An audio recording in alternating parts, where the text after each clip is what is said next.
नमस्कार दोस्तों, आज बात करते हैं महान्यायवादी यानी अटॉर्नी जनरल की। भारतीय संविधान के अनुच्छेद 76 में महान्यायवादी के बारे में विस्तार से बताया गया है। यह जो पद होता है ये प्रमुख रूप से भारत सरकार का प्रथम विधि अधिकारी होता है, यानी first law officer of government of India.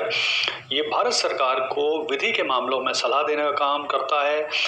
ये भारत सरकार के दोनों ही जो सदन होते हैं, राज्यसभा लोकसभा, उनमें भाग ले सकता है, उनकी कार्यवाही में भाग ले सकता है, उन्हें सजेशन दे सकता है, सलाह दे सकता है।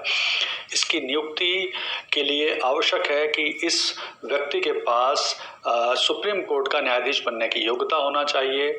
इसका जो कार्यकाल होता है वो फिक्स नहीं है। इसके कार्यकाल को कहते हैं राष्ट्रपति की इच्छा अनुरूप, यानी राष्ट्रपति के प्रसाद पर्यंत ये अपने कार्यकाल पे बने रहते हैं।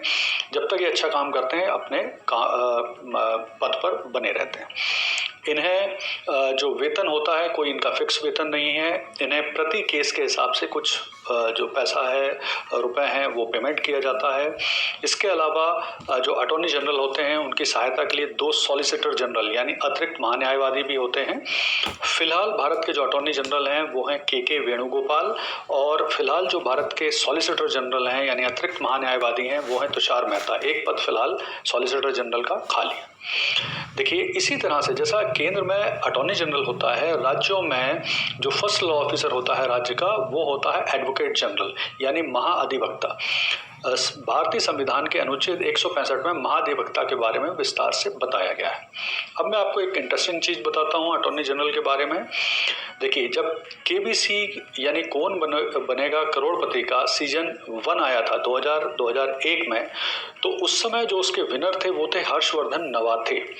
हर्षवर्धन नवाथे ने 1 करोड़ रुपए जीता था, और उनसे जो प्रश्न पूछा गया था 1 करोड़ रुपए का, वो यही पूछा गया था कि वो कौन सा व्यक्ति है, वो कौन सा पद धारक व्यक्ति है जो संसद के किसी भी सदन की कार्यवाही में भाग ले सकता है परंतु उसे वोट देने का अधिकार नहीं है।